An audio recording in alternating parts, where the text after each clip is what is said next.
Välkommen till Berntjournalen där vi presenterar det senaste, intressantaste och nördigaste som rör Kiss och dess medlemmar.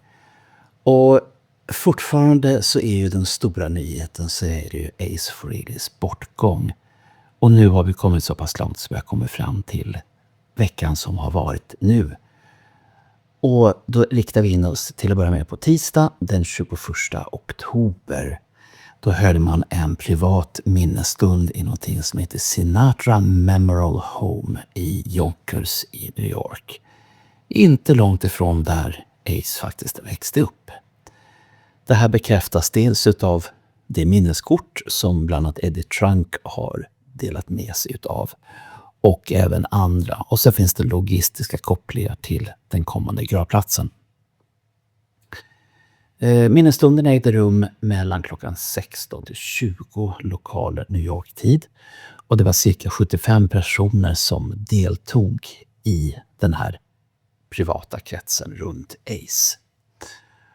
Och vilka var då där? Ja, utav de som Berntjournalen har lyckats hitta det är ju dels Gene Simmons, det är Paul Stanley och Peter Criss. Sen fanns även Kiss manager Doc McGee, Ace mångåriga manager John Ostrowski, radioprofilen Eddie Trunk, skådespelaren och även bodyguarden Chuck Zito och gitarristen från tidigare Ace-band Richie Scarlett. De få rapporter vi har fått därifrån vad handlade egentligen om Peter Criss som visade stark sorg och rapporterats ha gråtit hysteriskt. Sen ska vi gå vidare till begravningen och gravsättningen som ägde rum den 28 oktober. Det är alltså en onsdag. Och som jag sa tidigare så skedde den sista vilan nära Ace Frehleys barndomskvarter. Och begravningen ägde rum på någonting som heter Woodlawn Cemetery i Bronx. Helt i Ace önskan att begravas nära sina föräldrar. Begravningen var en katolsk ceremoni och enligt managern John Ostrowski så fick kistan och följet en säker eskort av polisens trafikavdelning från Yonkers till gravplatsen i Bronx. Ace Frehleys kista, den var blå. Frehley själv var klädd i blå kostym som är en symbolisk hyllning till hans Spaceman-persona och hans soloalbum. Av kistbärarna så finns det bara en som vi känner till och det är Eddie Trunk. Och sen fanns det en lunch efteråt där det rapporteras att Gene Simmons närvarade men Paul Stanley gick direkt efter begravningsgudstjänsten. Peter Criss spelade delar av sitt nya soloalbum på lunchen. Och så har vi en del uttalanden som har gjorts. John Ostrowski bekräftade och sa att Ace skulle ha älskat det med hänvisning till poliseskorten som ledde kortegen. Paul Stanley gjorde ett kort uttalande. Jag är så ledsen över förlusten av Ace men ändå så glad över att vi alla kan vara tillsammans för att säga hej då. Och Peter har vi redan pratat om att han uttryckte sin djupa sorg och tacksamhet över att ha fått de sista stunderna med Ace innan han lämnade oss. Ace bandmedlemmar har utropat känslosamma hyllningar och betonat vikten av Ace musikaliska familj på sociala medier. Och sen så har Ace familj stöttat Eddie Trunk i hans tanke att göra en offentlig hyllningskonsert till Ace Frehley eller någon form av fanfirande i framtiden. Let Me Know-podcasten, vi hade en minnesstund i fredags på drygt 3 timmar. Och den går att titta på YouTube och den går att lyssna på Spotify och de ställena som du normalt lyssnar på poddar på. Tidningen Sweden Rock kommer med ett speciellt minnesnummer i november som handlar om Ace Frehley. Och det är 10 sidor beskrivna utav Carl Linnaeus och Alex Bergdahl. Mera elände. Danny Francis, en av Kiss säkerhetschefer, har gått bort. Och han började som bodyguard till Led Zeppelin och han slutade som Kiss säkerhetschef. Över till någonting som är åtminstone betydligt trevligare och roligare, nämligen Dress to Kill-boxen. Och då är det som så att ni som bor i USA, ni fick era förbokade exemplar på utgivningsdagen. Och det var nu i fredags när jag fått dem. En del har börjat unboxa sina boxar. Men hur är det med oss i Europa då? Jo, då är det sagt att utskickningsdatumet är den 29 oktober. Så vi får väl se om DHL och Postnord fixar så vi har boxen tills nästa fredag. Vem vet? Och frågor har även kommit. Var kan man köpa den här någonstans? Ja, till att börja med så är den utsåld på Kiss Online i USA. Men det finns länkar som dyker upp lite varstans till en sajt i Tyskland och en sajt i Nederländerna. Och där kan ni köpa till ett hyfsat pris.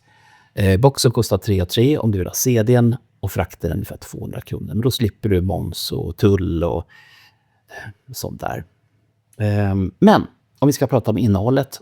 Ni har ju sett den här bilden på allt jox som är i. Och för er nu som vill veta vad som finns i, då får ni lyssna noga. Och det som inte vill höra vad som finns i, det får hoppa fram en minut eller någonting sånt. Men till att börja med så ligger det en flexidisk, en sån här riktigt tunn feed-skiva. Och det är en Rock'n'Roll All Night-demo på den. Det är en slipmat till din LP-spelare. Och sen så har vi, om man nu väljer LP-skivorna, så får du 2 stycken rejäla saker. Och de ser ut som som bootleg skulle jag vilja säga. Det är verkligen härlig bootleg-känsla. Och sen så sagt så är det live in Davenport i juli 1975. Och sen så förstås Detroit-spelningen. Men vad har vi mer för någonting då? Det är fantastiska bilder både på och i de här liveplattorna. Det är en 100-sidig inbunden bok. Där jag tror att det finns en och annan svensk som har varit inblandad. Ingen nämnd, ingen glömd. Ni vet vilka ni är i alla fall. Det är Kiss-knappar, det är en Kiss-slips, det är en pärm med CD-skivor, klistermärke, patches, alltså så här sy på grejer. Det är biljettkopior, det är underlägg, backstagepass. Hotellrumsnyckelhållare. Det är ni. Vad har vi mer? Guitarpicks. En sån här mini-registreringsskylt kan du väl ha på cykeln eller något sånt.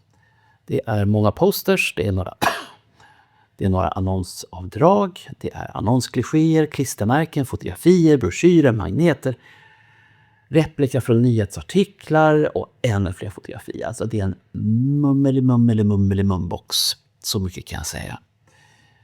Om vi tittar på plattorna så är den riktiga Dress to Kill-skivan, den är remasterad av Bernie Grundman. Honom kan ni slå upp så får ni se vem det är. Och vad han har gjort är att han har remasterat de original stereobanden. Och en del av er som är lite minnesgoda minns en film ifrån en kalkgruva i Pennsylvania för sådär ett år sedan. Vi får återkomma till det. Hur som helst är 23 demos, alternativa mixar, instrumentala utdrag både från Larvi Studios och från Electric Lady-sessionerna. Det är flera outgivna spår, bland annat Mistake som är en lite countrykänsla över den. Och det är den tidigaste versionen av Burning Up With Fever som vi har hört. Den har ju hamnat sen på andra plattor. Just det, så var vi inne på det här med Dress to Kill-konserten. Och då var det ju Cobb Hall i Detroit 16 maj. Och så var det RKO Orpheum Theatre i Davenport, Iowa 20 juli. Båda de här är nymixade utav Eddie Kramer från de analoga originalbanden. Men till skillnad från då, no overdubs. Det följer även med en Blu-ray-skiva med Dolby Atmos och 5.1 surround-ljud. Så att för er som har en Blu-ray-spelare och en surround-anläggning så blir det mummelimum även på ljudet. Och då ska vi se vad vi med. Jo, sen vi lämnar boxen där. Resten får ni liksom gräva er fram när ni får era boxar. Det har också getts ut visualizing videos och i princip så är det stillbilder på musik. Men jag tänkte vi skulle ta och lyssna på en utav de här och så får ni en känsla. Men det finns alltså visualizing videos till alla låtarna på Dressed to Kill.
Ja, du är inte slut på nyheten om ni trodde det.